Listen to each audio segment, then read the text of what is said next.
6 for 2! 6 for 2! 6 for 2! 6 for 2! That's a little better that draws us to it.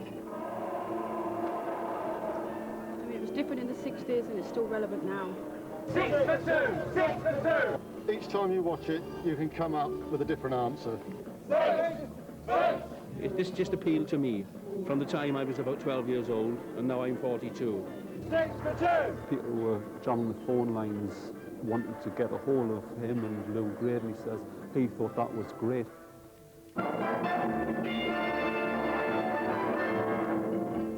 Where am I? In the village.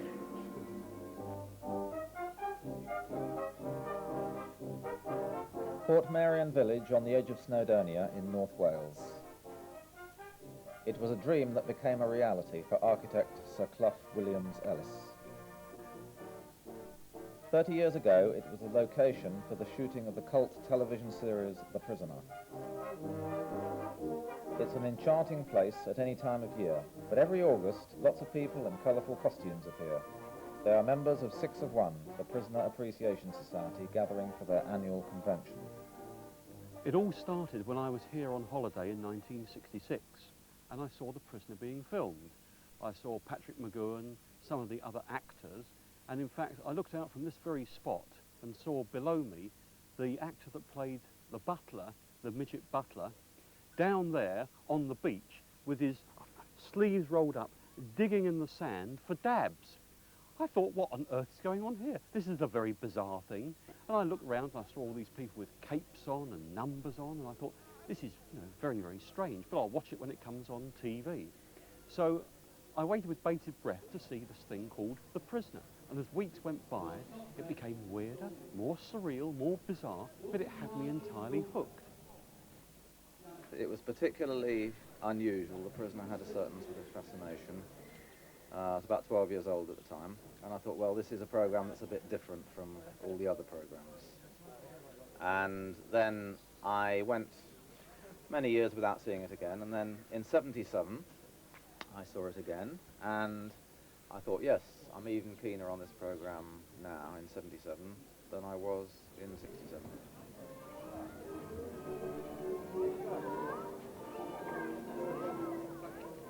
One of our members, Dave Barry, was very interested in the programme when he saw it in 1976 and managed to get his address put out after the last screening of the final episode. He was then inundated with people wanting to know more about the programme.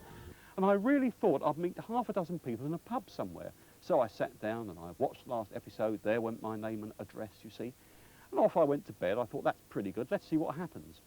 Well, I was woken up about an hour and a half later with 4 people in the car who had driven down from Sutton Coldfield. An hour later, 2 more people turned up, and I thought, what on earth's going on here? At the end of 2 weeks, I had over 500 letters. And I had to think to myself, what am I going to do with all these letters and all these people?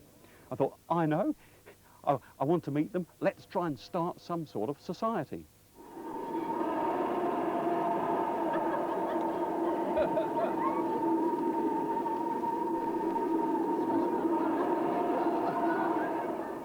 I think, in a way, it was a society waiting to happen. I just happened to be the person that, for one reason or another, put my finger on the pulse at that time. And we got the society off the ground very, very quickly because it just snowballed.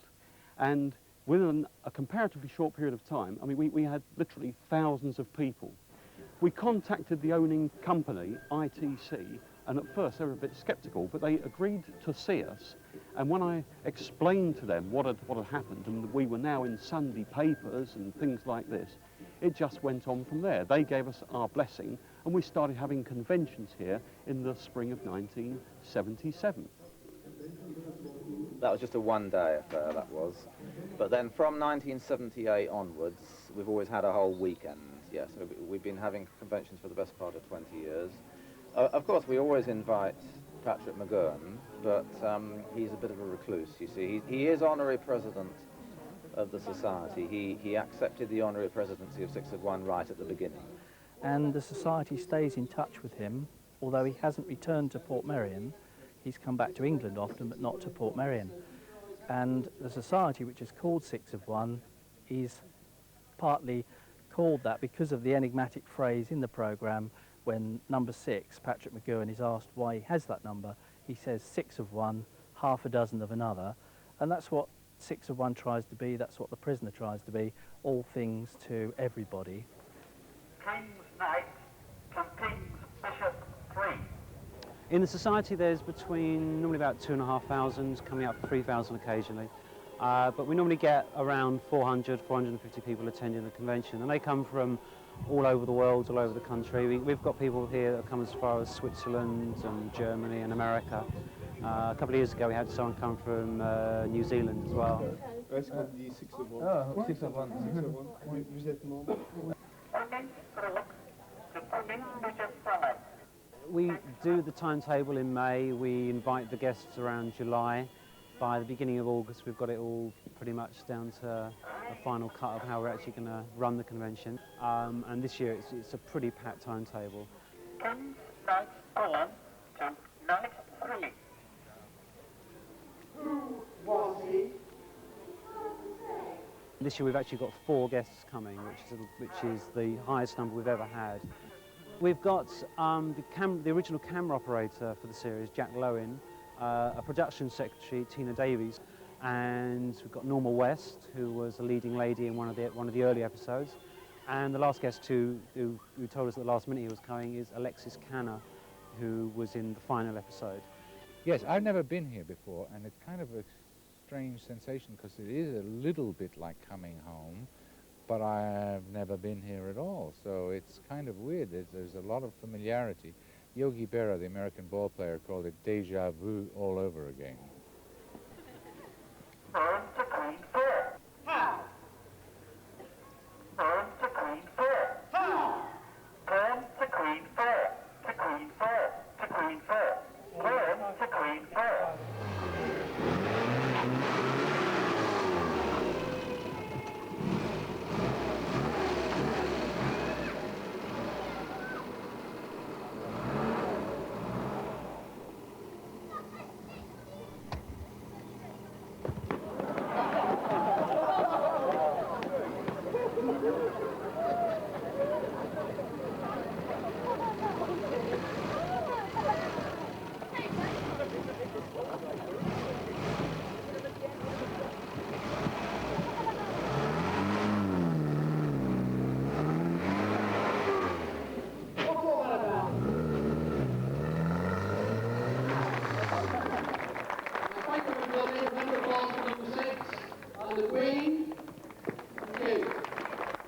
One of the beauties of Portmeirion is that it gives us the opportunity to have an outdoor convention and recreate the atmosphere of the prisoner, the look of the prisoner, and all of the events are based around scenes from the programme. That it has in itself caused the prisoner, the programme, to become even more widely known, and people come to Portmeirion now to watch the convention as much as they used to watch the programme. There's about 250,000 visitors to Portmeirion every year, but of course only half come because of the prisoner, so that means half have never heard of it, right? So I mean we have a lot of problems with people who've never heard of the prisoner because they don't know what it is, and they keep asking, you know, is it prisoners of war, or was Portmeirion built by Italian prisoners, or whatever, you know. So there's a lot of people who if you say the prisoner, they don't know what you're talking about. Everything went as planned, sir. We created the illusion of a full ultrasonic dislocation of the frontal lobes of the brain. How was this done? By using just sound, no ray, no focal point. The patient lost consciousness? The result of an intradermal injection of mitol I gave him. This is a series which is unique. People were brave. They put forward ideas. They didn't count the cost. It was a comment, a social comment. It dealt with psychological drama. It dealt with philosophy, views of the world. I've interviewed a number of the writers, and one of them said to me, he said, I used to be a journalist, and I realised that if I wanted to tell the truth, I had to write fiction. No point in fighting battles you can't win. Perhaps you came here of your own free will. Ah, impudent too, huh? Wish I'd had you in my regiment for a few months. Which regiment was that? Which army? Good morning, General. The General seems a little sour. Mate in 7 moves. How many do you know? A few more. We must play sometime. Certainly we must. By post. I must bring your file up to date. Sense of humour. They tend to leave things out like that. Most important. What crime did she commit? It was going one way, and then you thought you'd worked out possibly what it meant, and then it changed direction, and it left you. It seemed to be completely subjective. It seemed to be Kafka'ish in that you decided what the storyline was about. The price is cheap. All you have to do in exchange is to give us information. Some people who have seen The Prisoner, they don't understand it, so obviously they want more information. So that's where we try to help, because we've got several books which help to explain The Prisoner. I mean, it's not possible to fully explain The Prisoner, because to a certain extent you're supposed to interpret it in your own way, and it means different things to different people. A character we'd all like to be, but haven't quite got the courage to be. A man who could forge his own pathway. And today we're so confined in rules that we make for ourselves that we'd love to be able to break out as he did and say no to everything. It's not about the special effects. It's not about balloons chasing people down beaches. It's about metaphors that go on having meaning. Would you describe it as an allegory? Yes, of course it's an allegory. It's a fable. A fable. A grim one. Yes, Grim fable. It certainly is. Number 6. Just in your race with the new hobbies. What you like to read, what you like to eat.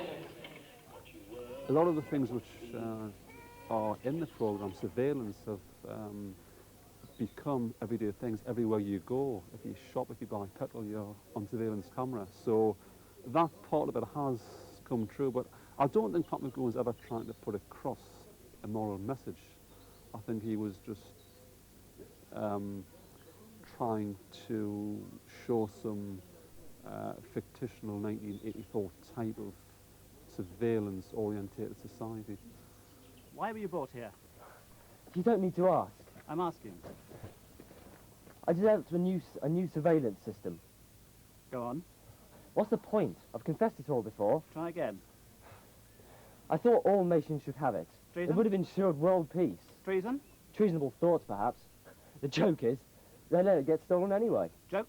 You think that's funny? Yeah, I think that's funny. All this to safeguard secrets. And then some bumbling bureaucrat lets his back get swiped. And you had nothing to do with it? I'd die happy if I had. No, I didn't mean that. Look, why can't you just leave me alone? I'm interested. You still have an independent mind. No. There are very few of us left. No, you're wrong. I'm a prisoner too. I've been caught that way before. It's a fact.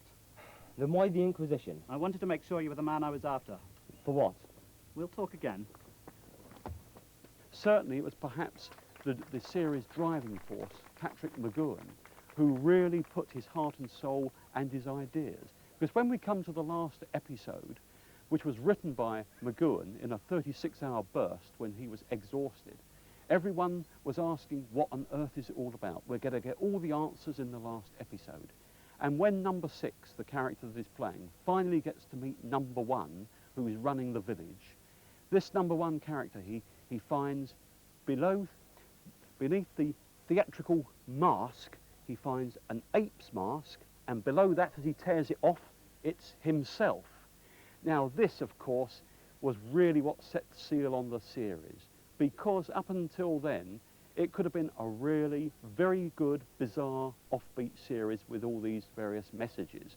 But when you put that in, that really ensures that it has cult status, because it asks more questions than it seeks to answer. About who is number 1, there was an enormous amount of discussion. I kept saying that Pat ought to do it, or Lou Grade ought to do it.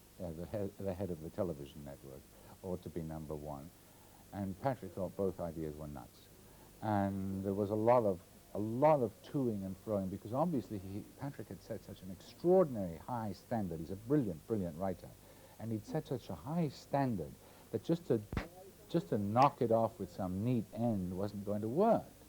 And he had to find the end that didn't in some way become pat and neat, So he left it as the most tormenting puzzle of them all, because in the end, we have seen the enemy, and the enemy is me.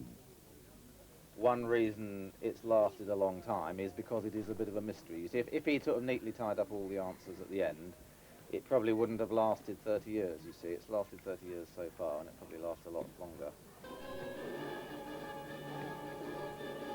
We are here to a degree to help explain to people what that last episode means, although it's impossible to put an actual definitive answer on it.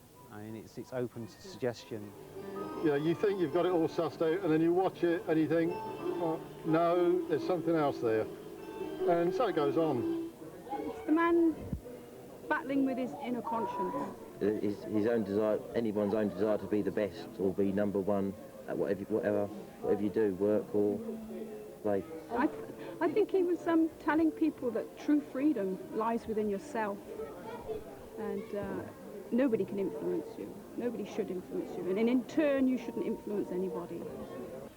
Because we are all one. And you can take it another way. We are a family of one, but we can all be individuals within that group. That's how I read it anyway. If our torment is to end, if liberty is to be restored, we must grasp the nettle, even though it makes our hands bleed. Only through pain can tomorrow be assured. Where did you get it? Does it work? At the practice dictation, 60 words a minute. Hardly useful. The view's lovely here. Yeah, I'm sad, number 6. I thought you were beginning to... Give in? Be happy. Everything you wanted here. Everything's elsewhere. Don't force me to take steps. We indulge any member of our community for a while. After that... Yes, I know. I've been to the hospital, I've seen. You've seen only a fraction. I know where you stand, don't I? She's one of our best observers. We have one each. Only our more fractious children.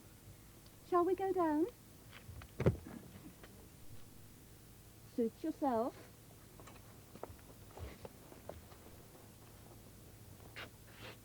You're not thinking of jumping.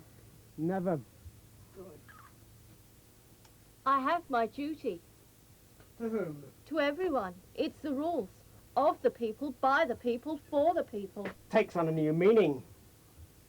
You are a wicked man. Wicked? You have no values. Different values. You won't be helped. Destroy. You want to spoil them. I won't be a goldfish in a bowl. I must go. I may see you again. Can you avoid it? I hope it's all right. The radio. What would you do? Report on it. Ask for instruction. Number 1. Yes. Who? No. Tell me. That's all I know. That's all there is to know. In the place where you work. Don't keep asking me questions.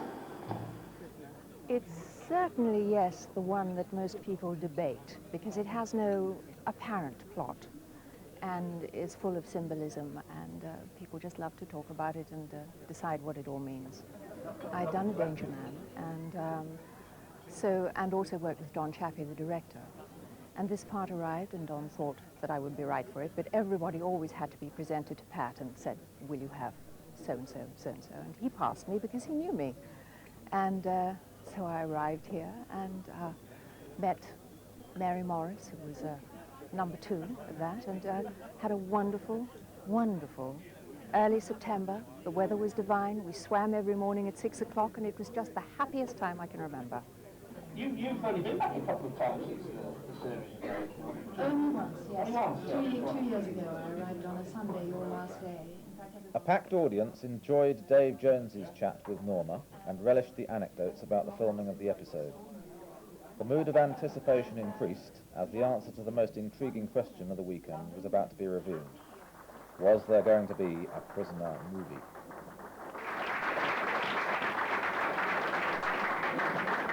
Give us the lowdown, Frank. What's happening? Hologram is moving ahead with the project, and Patrick McGowan will be involved creatively from beginning to end. Now, it's only a small crumb to tell you, but I think that from that you can understand that the film, the feature film, is going on. And we will all get to do it again, but we will do something new. It's like doing a classic for real this time for today. It's not a remake of an old item, no more than any of the classics would be. But I think this time it's reality, partly because it has come of age. The world has actually caught up in a terrible way to the reality of the prisoner. As far as filming in Portmeirion is concerned, nobody's actually approached Portmeirion saying, can we make a movie? You know, so there's been no approach to the management here about the possibility of making a movie here. So they might possibly make a movie here if they get permission, or there is another alternative, of course. They may decide to film a prisoner movie somewhere else. That's always possible. So a movie is something that may possibly happen sometime within the next 10 years. We'll wait and see. When the series was being filmed, the cast and crew came to nearby Portmeirion to view the daily rushes in this cinema. It's ready. The bargain's been good. Sit wherever you like, circle or... Thank you very much. Cheers. Thank you. I'll take it. Please, thanks. Here we go. Thank you very much. Unfortunately, I left my ticket home, but I'll pay it. 30 years on, and the queue of members await one of the highlights of the weekend, the screening of 2 prisoner episodes.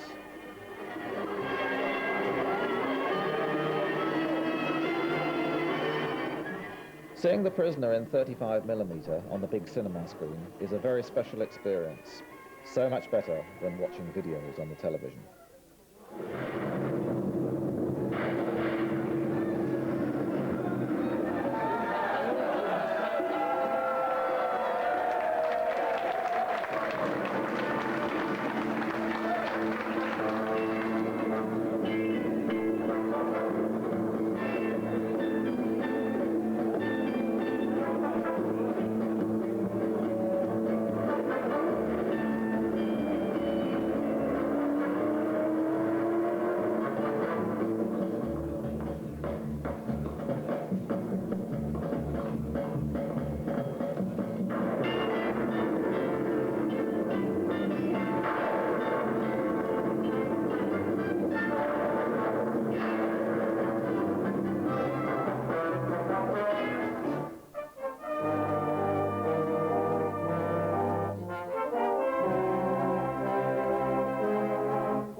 Sunday morning, the weather's perfect, and it's the day of the big parade, the election procession from Free for All.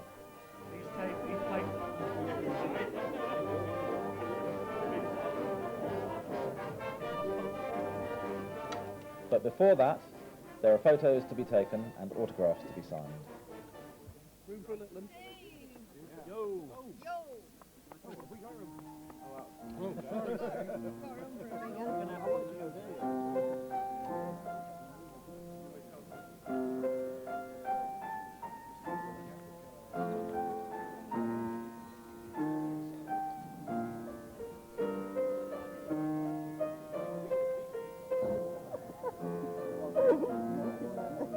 Like Portmeirion itself, the series and the society have a powerful magnetism which covers different generations. Most people didn't understand it. I know my parents never did when it first came out, you know.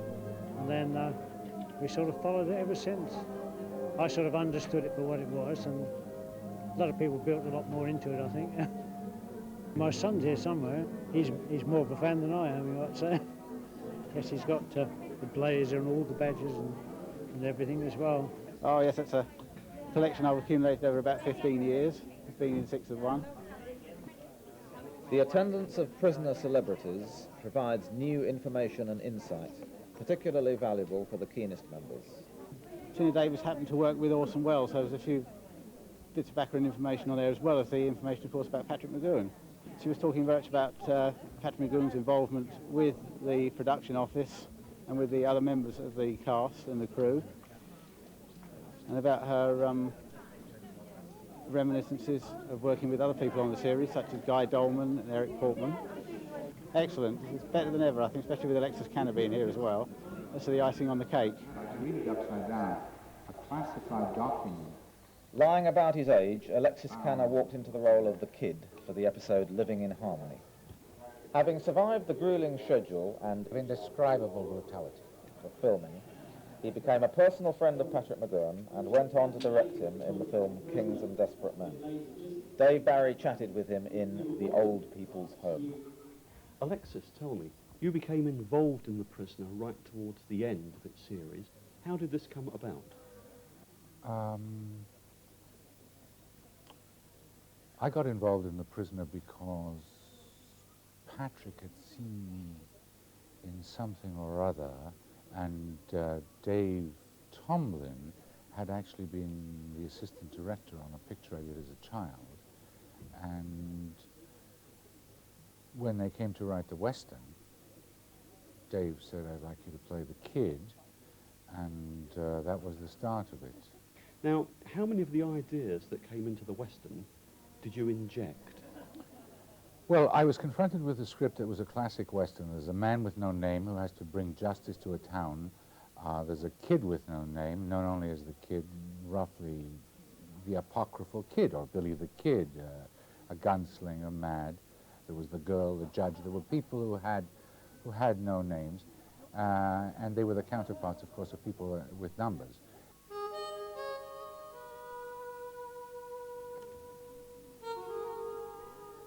I was always terribly, terribly interested in the fact that when this took place, the idea of a quick draw is a myth created by John Ford. The fact of the matter is the speed at which bullets traveled at that time from the Colt pacemaker was so slow that at the speed that Patrick and I were able to draw, we would both have been dead because we would both have been able to fire before either of us was hit, even if there was a discrepancy in the speed of the draw. And there was a lot of stuff like that. And a lot of this went on between me and Patrick in a kind of evolving personal way. He sent me a telegram from Hollywood where he was filming at the time saying he was taking draw lessons from Sammy Davis Jr., the world champion, and Steve McQueen.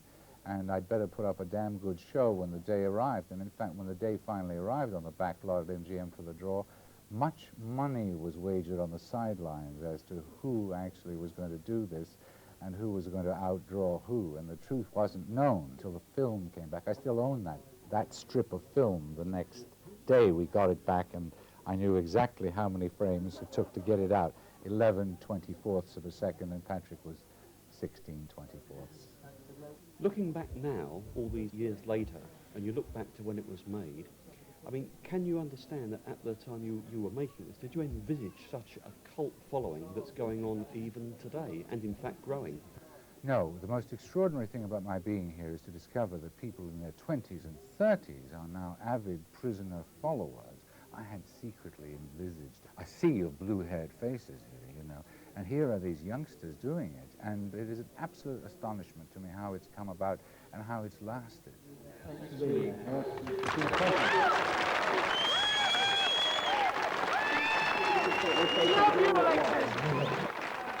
You must have been aware you were doing something radically different from anything that had appeared on television before. Yes, and it did produce the most extraordinary reactions. No matter where I was in the world, people would try and start fights with me on streets and in bars, and all sorts of people. People would just come up to me. It was almost always the same line of dialogue. It was, "Hey, you! Every Wednesday night I sit at home and I say to my wife, why am I watching this? I can't bear it. I can't bear it, and I don't understand a word of it. Now tell me what that meant." Well, I mean, you know, how do I explain that the best I could get as an answer out of Patrick as to why pacifists were shooting everybody in the village were, ha-ha, irony. I mean, we did a lot by intuition and by combinations of conscious logic and intuition. You know, you can smell when it's right and when it's real, and you may not completely consciously understand it, but it doesn't matter. You obviously have a very close relationship with Patrick. Yes, we're pretty close. As a matter of fact, he sent me a signed photograph of myself holding the bell in Fallout, and on it he wrote, "Twinkle, twinkle, little star." Take that. You know.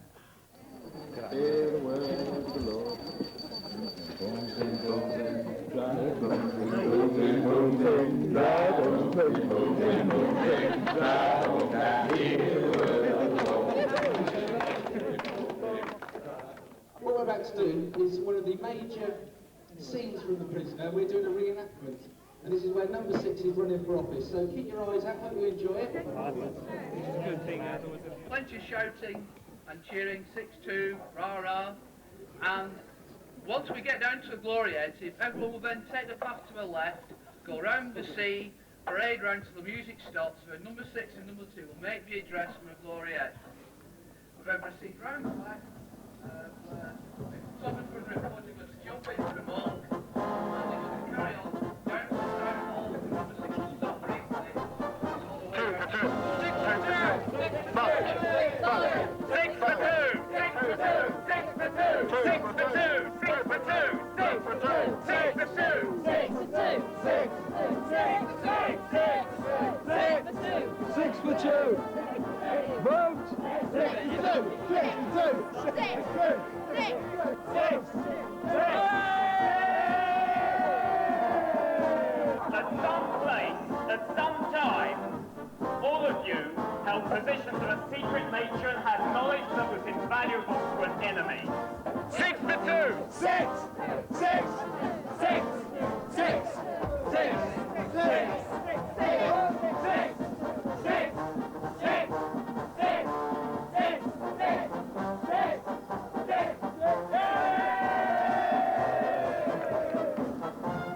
Where do you desire to go? What has been your dream? I can supply it. Winter, spring, summer or fall, they can all be yours at any time. Vote! Vote! 6! 6 for 2! 6 for 2! 6! 6! 6! Vote! Vote! Vote! 6 for 2! 6 for 2! 6 for 2! They say 6 of one and half a dozen of the other. Not here. It's 6 for 2 and 2 for nothing and 6 for free! For all! For free for all! Vote! Vote! Vote! Vote! Vote! Vote! 6! 6! 6! 6! 6! 6! 6! 6!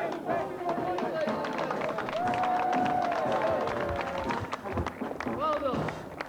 Can we have all the equipment back to Battery Square? The next event is the piano recital by Leslie Glenn, which in the hotel starts at 4 o'clock. Thank you very much.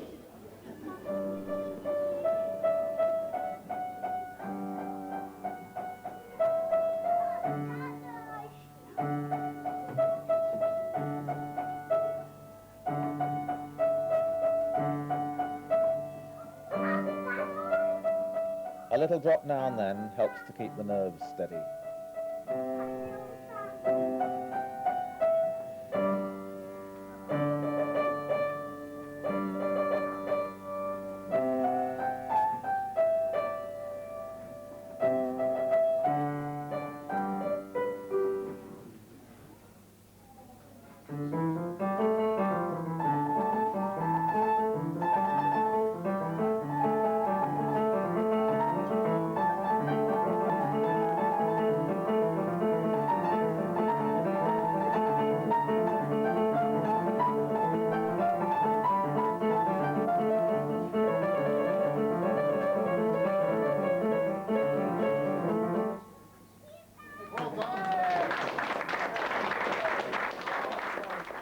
I couldn't play a piano until this morning, but now...